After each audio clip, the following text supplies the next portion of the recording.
This was a tough introduction to the WNBA for Tyler Marsh. Caitlin Clark and the Indiana Fever present a nightmare matchup, and Marsh simply didn't have the answers. Angel Reese played solidly, putting forth a strong effort, but the rest of the team struggled to keep pace. It wasn't a disastrous coaching performance, but Marsh couldn't solve the riddle of Clark and the Fever system. The first half was rough. Chicago trailed by 13 at halftime, struggling with shot selection and relying far too heavily on three-pointers, most of which didn't fall. In today's WNBA, you can't win without hitting those outside shots, but you also can't shoot yourself out of a slump without attacking the paint.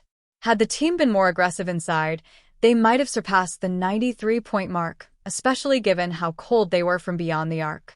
Defensively, things unraveled quickly. One of the worst mistakes you can make against a player like Caitlin Clark is assigning one of your top defenders to her without a proper scheme. That's exactly what Marsh did by placing Ariel Atkins on Clark.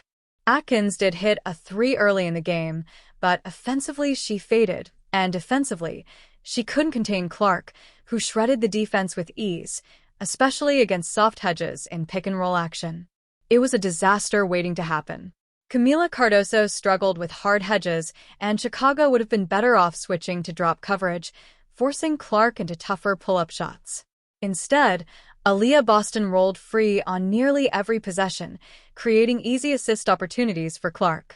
In the third quarter, Marsh tried to mix things up by assigning Courtney Vandersloot to Clark, but that move backfired.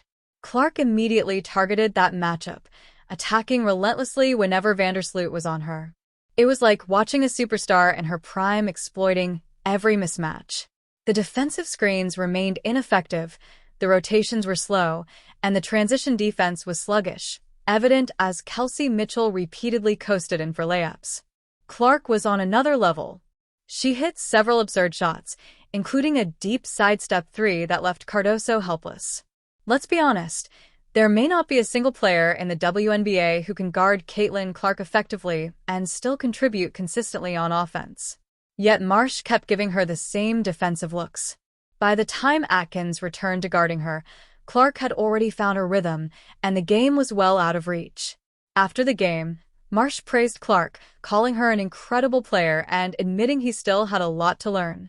It was a humbling debut, and one that shows just how difficult it is to prepare for a generational talent like Caitlin Clark.